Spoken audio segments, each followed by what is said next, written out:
आज कार्तिक महीने की कृष्ण पक्ष की तेरस है, लेकिन इसको धन तेरस कहा जाता है। इसके पीछे बहुत सारी कथाएं हैं, बहुत सारा इतिहास भी है कि इसको धन तेरस क्यों कहा जाता है।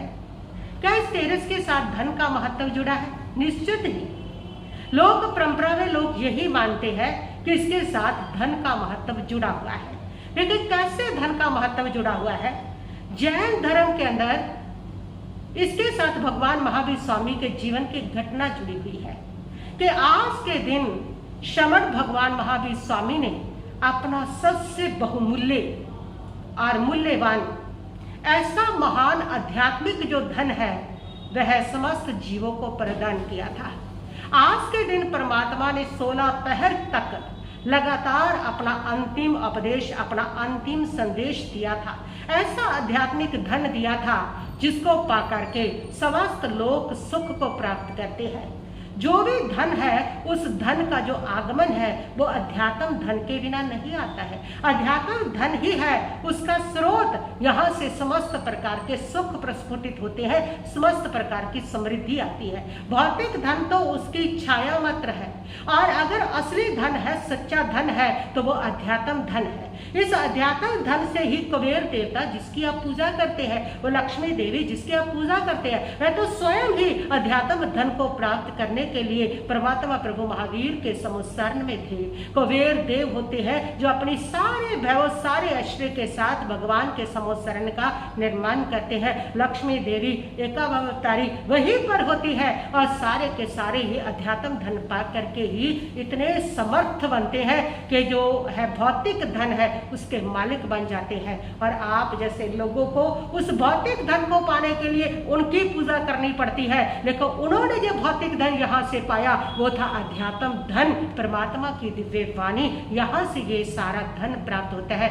उस धन के कारण ही अध्यात्म धन को पा करके ही तो वह कुबेर बनते हैं, वो लक्ष्मी देवी बनती है। अगर आप भी अगर ये धन पाना चाहते हो, समस्त प्रकार के सुख समृद्धि पाने चाहते हो, तो आज धन तेरस के दिन सबसे बड़ा धन जिसका महत्व है वो है अध्यात्म धन, वो है जिनवाणी, वह है परमात्मा की दिव्य वाणी, वो है श्रीमद् उत्तराखंडी सूत्र। इसकी आराधना करो, आपके जीवन में सब प्रकार के सुखों की, अव्यवहार सुखों की, सब प्रकार की समृद्धि की आपके जीवन में बरसात होगी। और लौकिक परंपरा में इसका जो महत्व जुड़ा हुआ है उसके लिए बताया गया है कि आज के दिन धनवंतरी अमृत कलश लेकर के समुद्र मंथन के समय बाहर आई थी, अमृत कलश लेकर के।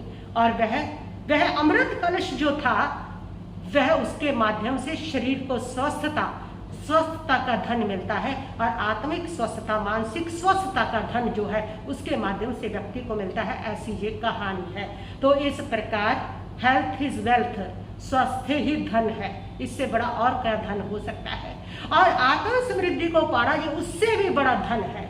तो इसलिए ये लौकिक परंपरा में इस रूप में मनाया जाता है इसको। और इसके साथ इसी प्रकार की कथाएं जुड़ी हुई हैं, लेकिन वो सारी कथाओं का मतलब इतना ही निकलता है कि सबसे बड़ा अगर धन है तो वो आध्यात्मिक धन है, और सारे धन आध्यात्मिक धन के अनुगामी हुआ करते हैं। जहाँ अध्यात्म का धन नहीं है वहाँ भौतिक धन भी नहीं हुआ करता। जो लोग आज भौतिक धन के मालिक बने हैं वो भी कहीं ना कहीं आध्यात्मिक की पूजा के कारण पूरे भव में उन्होंने की है, उस कारण से ही वह आज समृद्धि के धन के मालिक बने हैं। तो जिनकी आप पूजा करते हो वो कुबेर देवता, वो लक्ष्मी देवी, वो स्वयं भी आध्यात्मिक धन के मालिक होते हैं। आध्यात्मिक धन का उन्होंने संग्रह किया होता है, उसी के बल पर उनके पास इतनी समृद्धि आती है कि वो आपको भी, आप उनकी पूजा करते हो तो आपको भी भौतिक धन में वो सहायता करते हैं। लेकिन यदि आप सीधे ही उस स्रोत से जुड़े, यहाँ से उन्होंने पाया, यदि सीधे उस स्रोत से जुड़े तो आप दिव्य सुखों को भी प्राप्त करते हैं। तो वो सीधे स्रोत जो है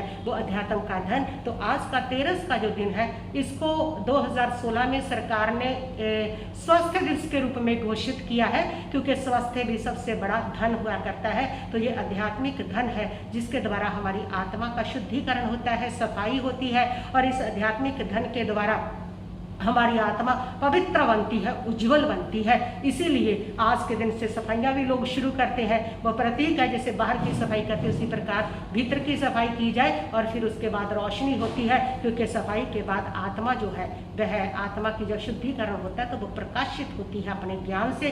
तो इसीलिए ये सारा जो है कि उसके बाद रोशनी की जाती है, सफाइयों के बाद प्रकाशित किया जाता है। इसी प्रकार हमारी आत्मा भी प्रकाशित होती है। तो ये धनतेरस तो आज आप इसी प्रकार मनाएं। आज आप भगवान की आराधना करें, जिन वाणी की आराधना करें, उत्तराधीन जी सूत्र की आराधना करें, शुभ की कमाई करें, दीन दुखियों की सेवा करें और इसकी अनुपालना करें, व्रत करें, त्याग करें, प्रत्याख्यान करें। इस प्रकार आप धनतेरस को मनाएं और ये धनतेरस आपके लिए समृद्धि लेकर के आए। ये धनतेरस आपको मुबारक हो इन्हीं मंगल कामनाओं के साथ।